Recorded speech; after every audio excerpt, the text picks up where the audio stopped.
12 समझा।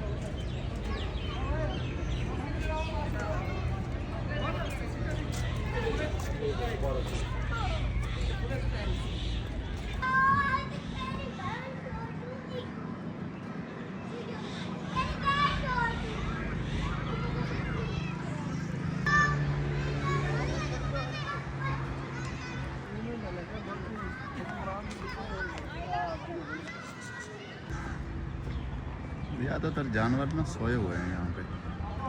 काफ़ी जानवर देखे हैं, ज़्यादातर सोए हुए हैं। हालांकि अभी 3 बजे 3 साढ़े 3 का टाइम हो गया, सोए हुए हैं जानवर।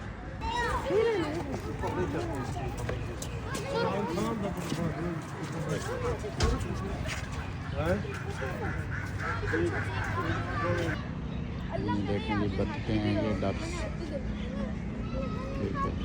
ये भी इंजॉयमेंट कर रहे हैं पानी के अंदर।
ये है जी R4।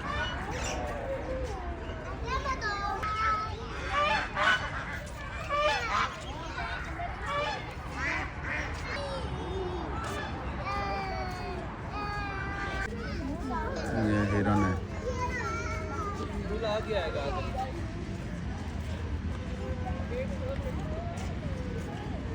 ये है जी ज़ेबरा, ज़ेबरे बैठे हैं। के ऊपर बैठ के पिक्स बनाते हैं हम।